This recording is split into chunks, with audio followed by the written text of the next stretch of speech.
And Ahab told Jezebel all that Elijah had done, also how he had executed all the prophets with the sword. Then Jezebel sent a messenger to Elijah. So let the gods do to me, and more also, if I do not make your life as the life of one of them by tomorrow about this time. And when he saw that, he arose and ran for his life, and went to Beersheba, which belongs to Judah, and left his servant there. But he himself went a day's journey into the wilderness, and came and sat down under a broom tree. And he prayed that he might die. It is enough. Now, Lord, take my life, for I am no better than my fathers.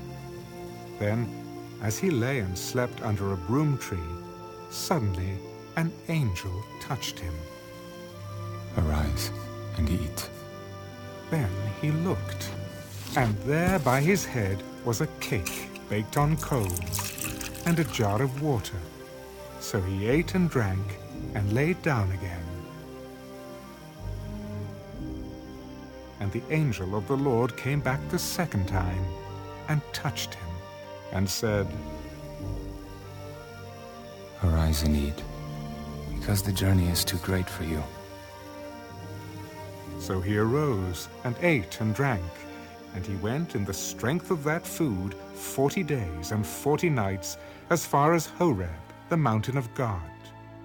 And there he went into a cave, and spent the night in that place. And behold, the word of the Lord came to him. What are you doing here, Elijah?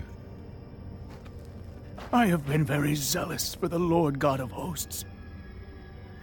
For the children of Israel have forsaken your covenant, torn down your altars, and killed your prophets with the sword. I alone am left, and they seek to take my life. Go out and stand on the mountain before the Lord. And behold, the Lord passed by, and a great and strong wind tore into the mountains and broke the rocks in pieces before the Lord.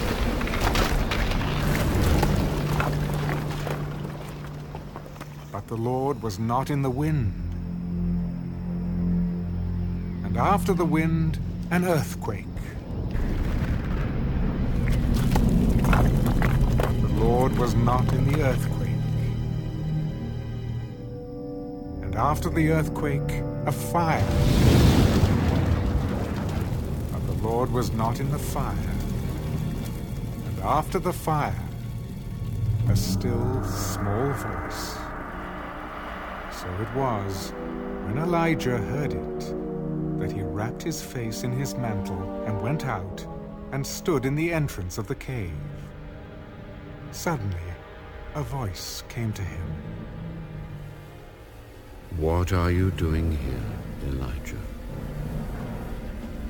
I have been very zealous for the Lord God of hosts, because the children of Israel have forsaken your covenant, torn down your altars, and killed your prophets with the sword.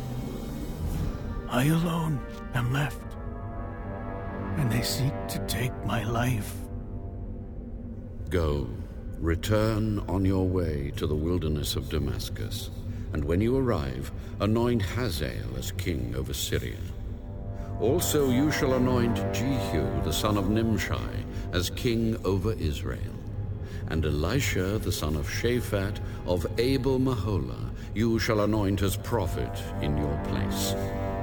It shall be that whoever escapes the sword of Hazael, Jehu will kill, and whoever escapes the sword of Jehu, Elisha will kill. Yet I have reserved 7,000 in Israel, all whose knees have not bowed to Baal, and every mouth that has not kissed him. So he departed from there, and found Elisha the son of Shaphat, who was plowing with 12 yoke of oxen before him, and he was with the 12th. Then Elijah passed by him and threw his mantle on him. And he left the oxen and ran after Elijah.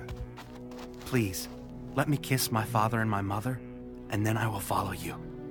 Go back again, for what have I done to you? So Elisha turned back from him and took a yoke of oxen and slaughtered them and boiled their flesh, using the oxen's equipment, and gave it to the people, and they ate. Then he arose and followed Elijah and became his servant.